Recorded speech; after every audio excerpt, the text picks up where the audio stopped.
배가 나오면 도가 부족하다. 인맥이 통한 상징으로서 미약하나마 화후의 단계가 나타나고 내 호흡, 아랫배 단전 부위에서의 호흡이 시작되면 대부분 여기에 의식이 쏠려 자연히 기운이 단전에 집중된다. 이른바 모종을 뽑아 올려 빨리 자라게 한다는 알묘 조장의 우를 범하게 된다. 이렇게 하면 아랫배가 단단해지면서 마치 동그란 북처럼 바깥으로 튀어나온다. 이렇게 된 것을 기뻐하여 단전에 보배가 있어 더 이상 도를 찾지 않고 어떤 경지에도 무심하니 선을 묻지 않는다는 경지에 들어섰다고 생각한다. 그러나 이것은 대단히 잘못된 현상이다.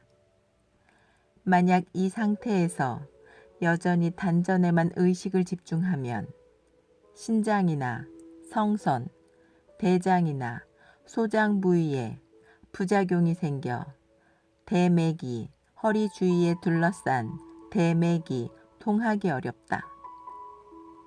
이 경우는 약간 아랫배, 치골 위에서부터 배꼽까지의 부분, 아랫배를 수축시킴으로써 기기가 자연스럽게 대맥을 통하도록 해야 한다. 그러나 여기서도 의식을 과도히 집중시켜 감각에 너무 집착하는 우를 범해서는 안 된다. 이렇게 오랫동안 계속하면 기기가 회음부에서 발생하기 시작해 좌우 대퇴부를 따라 아래로 내려가 마침내 두 발바닥에까지 이른다. 이후부터는 앉은 자세에서 다리가 저리거나 아프거나 당기거나 마비되거나 가려운 현상이 사라진다. 여기에서 조금 더 나아가면 대퇴부에서 무릎, 장딴지, 발 뒤꿈치 및 복사뼈에 이르기까지 모든 다리 신경 및 세포 하나하나에서 따스하고도 시원한 쾌감이 느껴진다. 심지어 다리를 풀지 않고 싶을 뿐, 심지어 다리를 풀고 싶지 않을 뿐 아니라 가부좌를 하고 그대로 앉아 편안하고 상쾌한 묘경을 계속 즐기고 싶어진다. 이 단계에서 마음을 가라앉혀 고요히 정의 상태에 머무르고 있으면 기기가 다시 동맥을 따라 허리와 등으로 올라와 양 어깨의 신경총을 통하고 양 손가락 끝까지 이른다. 이렇게 되면 전신이 한없이 포근해지면서 마치 뼈도 없는 듯한 부드러운 느낌이 든다. 이후 기기가 다시 소뇌, 옥침과 니환 부위를 따라 올라가 전내 부위에 이르면 호흡은 거의 끊어진 듯 미세해지며 기기는 서서히 아래로 내려가 전신에 충만하게 된다. 이 단계에 이르면 보통 때 느끼던 신체에 대한 감각은 거의 다 사라진다. 마치 노자가 말했듯이 오로지 기를 부드럽게 하면 능히 어린아이와 같이 될 수 있는 상태로서 여기에 이르러야 비로소 임독이맥이 초보적이나마 통하였다고 할 수 있다. 정좌수련을 통해 건강 장수를 추구하거나 더 나아가 수도의 효과를 기대하는 측면에서 본다면 두 다리를 통하는 것이 임독이맥을 통하는 데 비해 그 중요성이 더했으면 더했지 결코 덜하지 않다. 다리 부위의 묘한 쾌감, 따스하고 상쾌하며 신령스럽고 가벼운 이런 감각을 느끼지 못한 상태에서 임독이맥을 통했다고 하는 것은 자신을 속이고 남을 우롱하는 것이라 아니할 수 없다.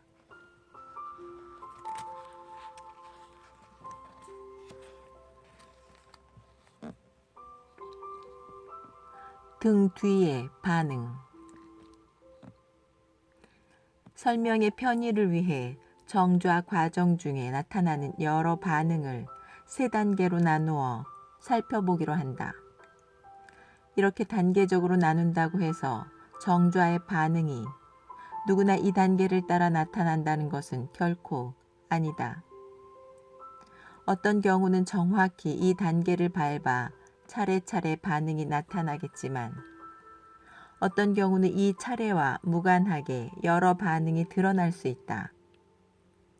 이것은 그 사람의 생리적, 심리적 상황에 따라 결정된다. 그리고 비록 몇 단계로 나누어 설명하지만 이건 역시 개략적인 설명일 뿐이며 여러 변화 내용을 구체적이고 상세하게 설명한 것은 아니다. 여기에 대한 상세한 설명은 뒷부분에서, 즉 정좌에서 어느 정도 성취를 얻은 후 일정한 규칙에 따라 나타나는 생리적 변화를 논할 때 다시 언급하기로 한다. 여기서는 앞에서 설명한 제1반응과 제2반응에 이어서 계속 설명하기로 한다. 제3반응.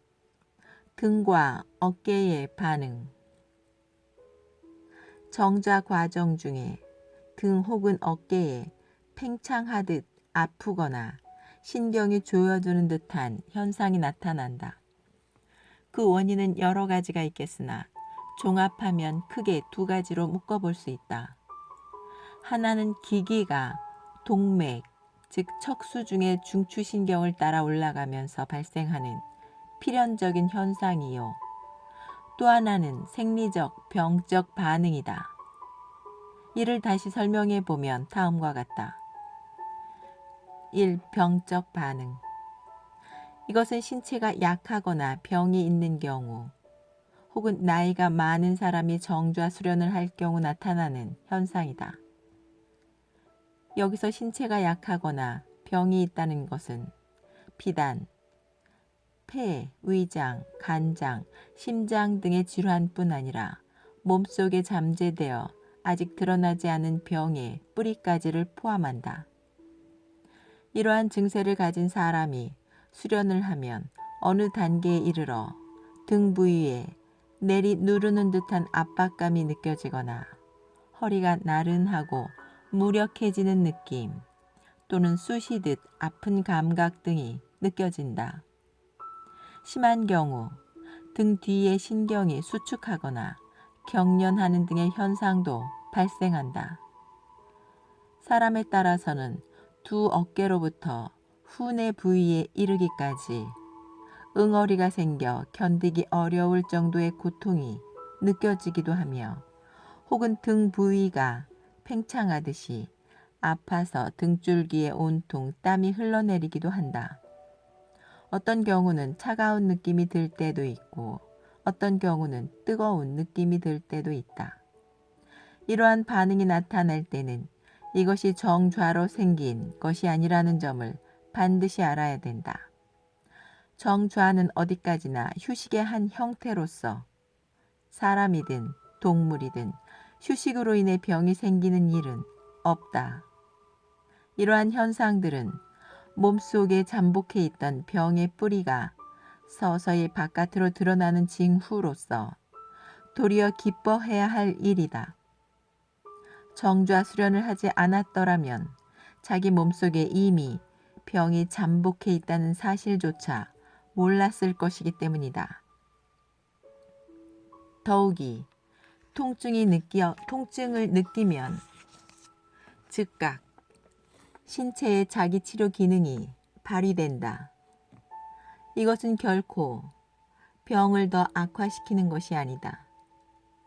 예를 들면 어떤 사람이 상처를 입었는데도 통증을 느끼지 못한다면 이것은 도리어 상태가 심각하다는 신호이다.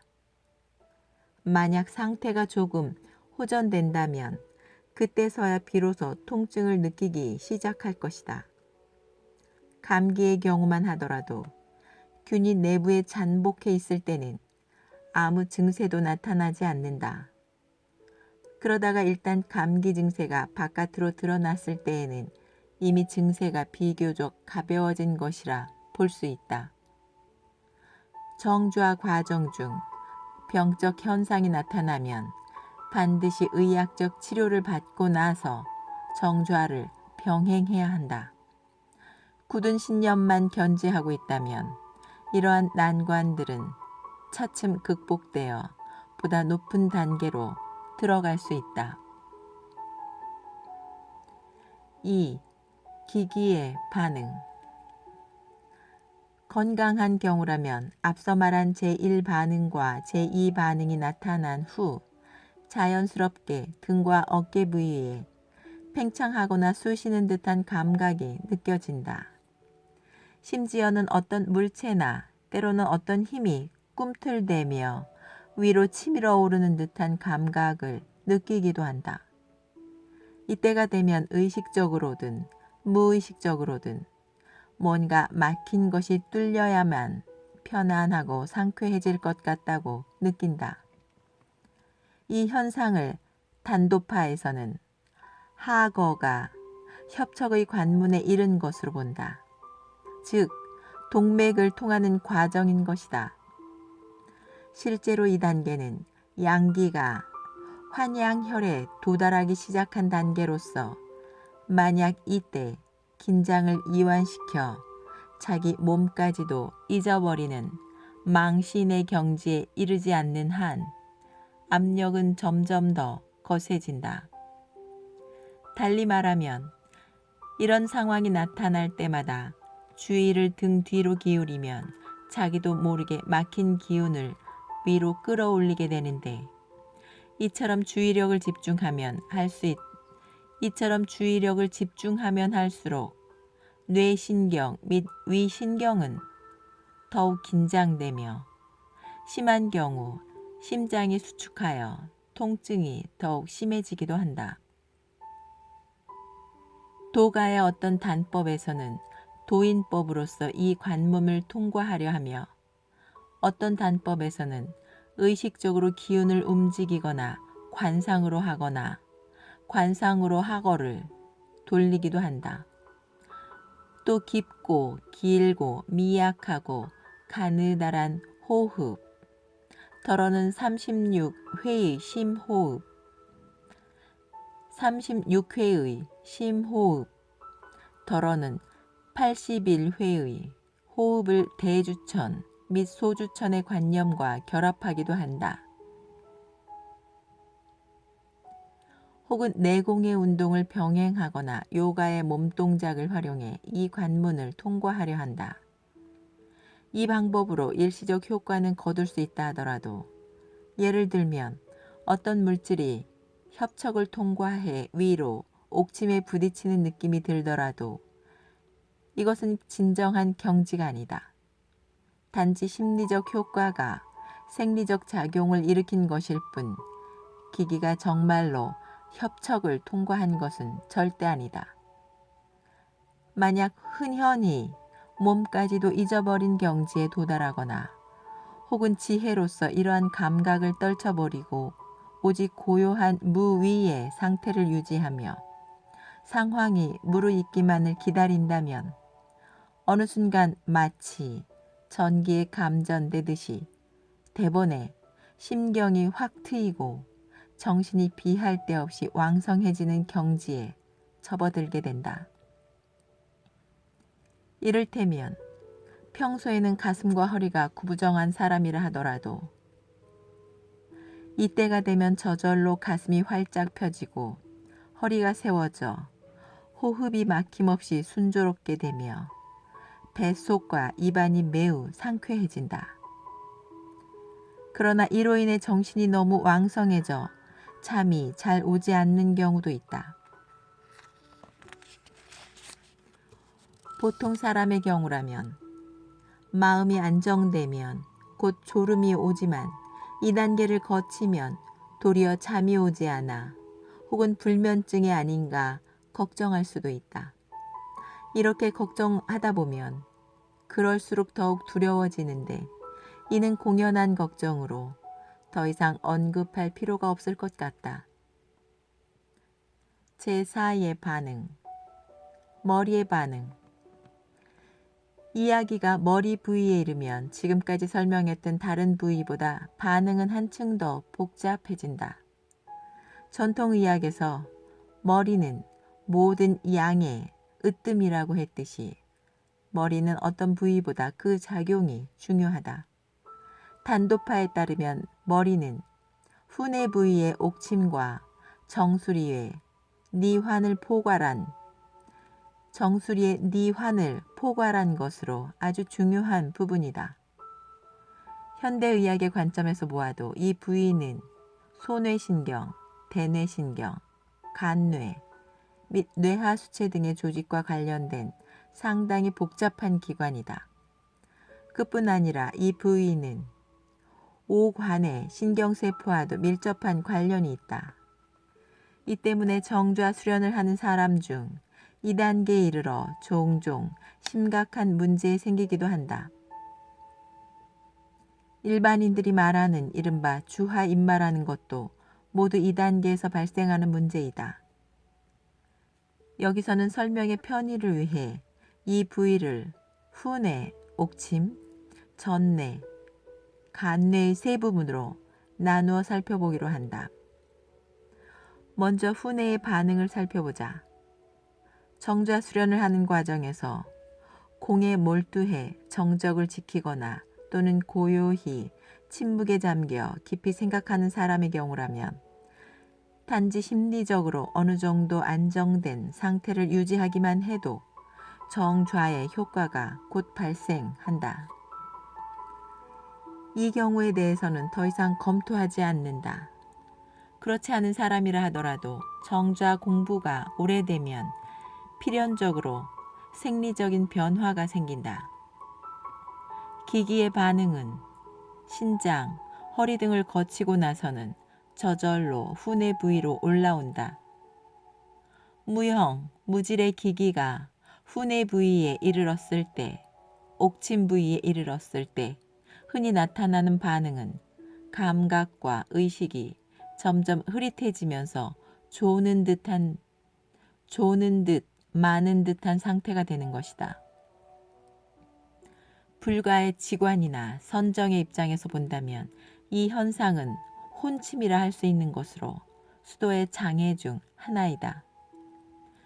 도가의 어떤 단법에서는 이 현상을 혼돈 또는 좌망이라 오해하기도 한다. 도가는 몸에 의지해 수련한다. 먼저 몸속에 내재한 생명력을 중시해 이것으로부터 수련을 시작하기 때문에 이러한 반수면 상태를 양생의 묘경이라 생각한다. 이것을 완전히 잘못이라 말할 수는 없다. 반대로 불가에서는 심성으로부터 시작해 곧바로 신견을 버리고 직접 성령의 영역으로 들어서고자 한다. 따라서 혼침하거나 산란함은 성령의 청명자제함을 방해하는 것으로 모조리 떨쳐버려야 할 현상이다. 그러므로 불가의 입장에서는 반수면 상태를 도를 방해하는 것으로 생각할 수밖에 없다. 만약 원리와 원칙을 정확히 이해하고 있다면 정좌 과정에 대한 도가와 불가의 견해 차이는 시비거리가 될 수 없다. 단지 그 시작 방법에 따라 각기 다른 초보적 목적이 있을 뿐이다. 사실 불가와 도가의 입장이야 어떻든 사람은 모두 몸과 마음의 상호관계, 몸과 마음의 상호 영향을 벗어날 수 없다. 설사 신체를 중시하지 않는다 하더라도 일단 중요한 정의 경계에 이르면 신체의 반응이 나타나지 않을 수 없으니 모름지기 이 신체에 의지해서만 비로소 신체의 속박에서 벗어날 수 있다. 이 때문에 송원 이후의 도가에서는 신체로부터 시작하는 수련 이론에 대해 가짜를 빌려 진짜를 닦는다고 했다. 기기가 후뇌에까지 올라와 기기가 옥침에까지 올라와 정신이 혼미한 상태일 때 체력이 약하거나 심신이 피로한 사람이라면 주체할 수 없이 잠이 쏟아지게 된다. 심한 경우 쏟아지는 잠 때문에 정좌 자세조차 유지하기 어렵다. 이 현상은 뇌부에 기기가 부족하기 때문에 나타나는 것으로 피곤하여 잠자고 싶을 때 저절로 하품이 나오는 현상과도 같다.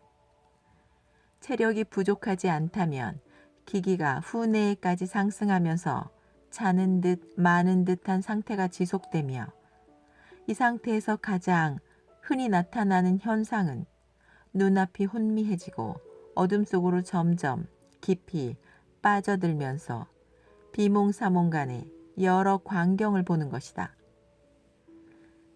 이것은 후뇌신경이 시각신경에 영향을 미침으로써 일어난 것이다. 이러한 상태에서는 많은 사람들이 마치 꿈에서 어떤 사물을 보는 것처럼 혼미함 속에서 허다한 사건과 광경을 목격하는데 즐겁기도 하고 사랑스럽기도 하며 무섭기도 하고 슬프기도 한 다양한 상황은 사람에 따라 다르게 나타난다. 이러한 광경은 인간의 무의식과 결합되어 나타나며 수많은 심리적 변화가 유발되고 각성 이후의 사고방식에도 종종 변화가 일어난다. 일반인들이 말하는 마경이란 것도 모두 2단계에서 생긴다. 2단계에서 변화는 매우 복잡한데 평소에 지혜, 생각, 개성, 심리, 생리 등이 모두 인과관계를 맺으며 작용한다. 만약 밝은 스승의 지도가 없거나 자신감이 부족하거나 건전한 이성과 지혜 및 정확한 사고력이 부족하다면 딴 길로 빠지기 십상이다. 이러한 이치를 안다면 당시에는 눈앞에 전개되는 현상을 깨닫지 못할지라도 어두운 밤이 지나면 반드시 새벽이 오듯이 차츰 밝게 알게 된다. 따라서 2단계를 거치면 정신은 더욱 맑게 각성된다.